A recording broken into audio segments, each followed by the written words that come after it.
వివిధ parliament assembly constituency నుండి వచ్చిన కార్యకర్తలకు అందరికీ నా తరఫున ఉదయపూర్వక నమస్కారాలు చెప్తున్నాను. ఇప్పుడు మీ అందరికీ తెలుసు, ఇప్పుడు ఏ గవర్నమెంట్ సూపర్ సిక్స్ అనే రకరకాల స్కీమ్స్ పెట్టి ఎంత ఫెయిల్యూర్ అయింది, ఎంత మన సీనియర్ నాయకులు అందరూ మీకు ఎక్స్ప్లెయిన్ చేశారు. ఇప్పుడు నేను చెప్పేది ఒకటే, ఏ రకంగా వాళ్ళు రెడ్ బుక్ రాజకీయం తీసుకుని వచ్చేసి రెడ్ బుక్ ను ముందు పెట్టుకుని రెడ్ బుక్ ప్రకారం ఏ రకంగా వాళ్ళు ఇది నడిపినారో అదే విధంగా మేము వచ్చింది గుడ్ బుక్ అనేది మెయింటైన్ చేస్తాం. ఆ గుడ్ బుక్ మెయింటైన్ చేసి మేమేం చేస్తామంటే దాంట్లో మా పార్టీ కోసం కష్టపడే కార్యకర్తలను గుర్తించుకుంటాం. దానికి అన్నిటికీ మేము నోట్ చేసుకుంటాం. ఆ బుక్ లో మేము గుడ్ బుక్ లో మీ అందరూ ఎవరెవరు కష్టపడినారో తిరిగి మనం ఖచ్చితంగా 2029లో ఖచ్చితంగా మనం రూలింగ్ లో వస్తాము.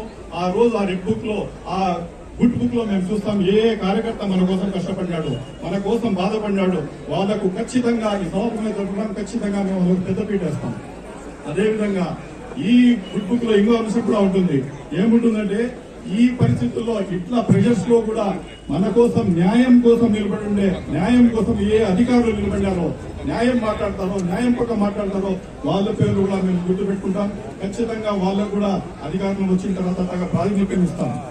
అదేవిధంగా ఈ గుడ్ బుక్ లో ఇంకోటి పెట్టేస్తూ అంతా తిరుగుతాం. ఇప్పుడు అపోజిషన్ పార్టీలో ఉన్నంత కూడా ప్రజల అవసరాలు ఏమేమి ఉన్నాయి, ఏమేమి మనం చేయాలా, ఏమేమి చేయాలా, ఖచ్చితంగా ఏమేమి కావాలి. ఎందుకంటే ఆ రోజు మనం రూలింగ్ లో ఉండేటప్పుడు చాలా వరకు గుర్తించలేకపోయినాం. కానీ ఈసారి అపోజిషన్ లో ఉండేటప్పుడు ఖచ్చితంగా అన్ని మా దృష్టికి వస్తాయి, మన తరఫున అన్ని జరుగుతాయి.